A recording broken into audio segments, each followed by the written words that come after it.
Coleman Hughes is an incredible thinker, someone that actually analyzes what's going on, very rare nowadays.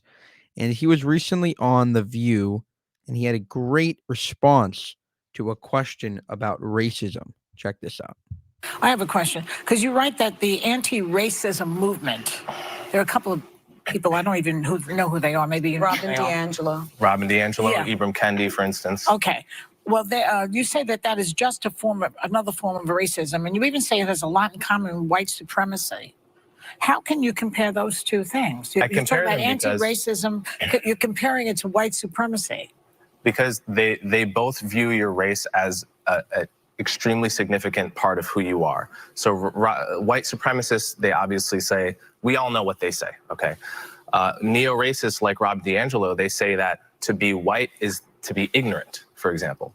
Well, this is a racial stereotype, and I want to call a spade and say this is not the style of anti-racism we have to be teaching our kids. We should be teaching them that your race is not a significant feature of who you are. Who you are is your character, your value, and your skin color doesn't say anything about that. That's actually misrepresenting what Robin DiAngelo's position is. It's in her book.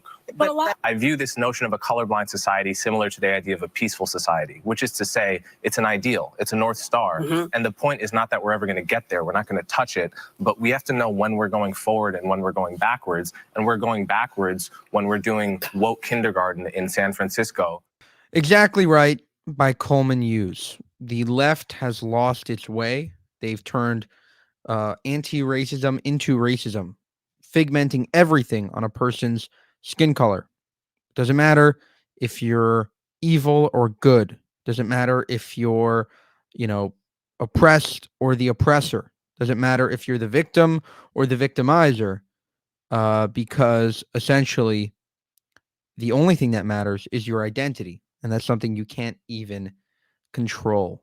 Meaning, if you're black, you are put in a certain category. If you are white, you are put in another category. If you are Palestinian, you are put in a certain category.